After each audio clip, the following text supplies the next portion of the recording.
नमस्कार जी, कैसे हैं आप लोग? अब मेरे एक मित्र ने जो प्रश्न किया है बहुत गंभीर है और लोग इस पर चर्चा तो ज़रूर करना चाहते हैं पर झिझक के कारण कर नहीं पाते। उनका प्रश्न यह है कि मासिक धर्म के दौरान क्या महिलाएँ और लड़कियाँ देवी की आराधना कर सकती हैं और गरबे में भाग ले सकती हैं या नहीं? तो यह प्रश्न का उत्तर तो यही है कि हमारी धार्मिक मान्यताओं के अनुसार मासिक धर्म के दौरान महिलाएँ पूजा, अनुष्ठान और गरबा जैसे कार्यक्रमों से दूर रहती हैं और यही हमारी परंपरा है। इसके साथ ही साथ इस दौरान महिलाएँ अन्य अनुष्ठ तरीके से माँ की आराधना कर सकती हैं, मानसिक रूप से ईश्वर की आराधना कर सकती हैं, जप या मंत्र पाठ कर सकती हैं, क्योंकि भक्ति में श्रद्धा और निष्ठा सबसे महत्वपूर्ण है। धार्मिक गुरु भी यही कहते हैं, इन दिनों में पवित्र स्थानों या पूजन सामग्री के स्पर्श से बचना चाहिए। इसलिए यदि वे मूर्ति के भी दर्शन करें, तो दूर से करें। और जहाँ तक गरबा का प्रश्न है, यह एक धार्मिक नृत्य है और माता की आराधना का ही एक रूप है।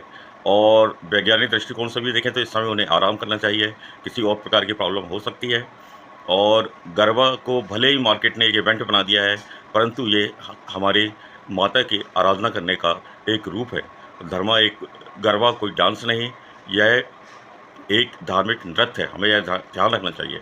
और इसके साथ ही साथ यदि वे मन में भक्ति और श्रद्धा है, तो मन में ध्यान करने से, मंत्र जाप करने से, भजन करने से उन्हें किसने रोका है? ये वे दूर से दर्शन करें, पूजन सामग्री या मूर्ति को स्पर्श न करें।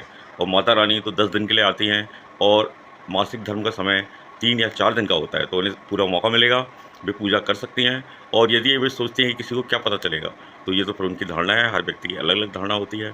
और जो हमारी परंपरा है, हम उसके हिसाब से चर्चा कर रहे हैं। और आपकी सदियों से हमारी यही परंपरा है कि मासिक धर्म के दौरान महिलाएं पूजा करने। कुछ आधुनिक महिलाएं इससे नाराज़ हो सकती हैं, तो आधुनिक महिलाओं का हम कुछ नहीं कर सकते। जो हमारी परंपरा है उसके बारे में हमने आपसे चर्चा की। यह चर्चा आपको कितनी पसंद आई ज़रूर बताएं।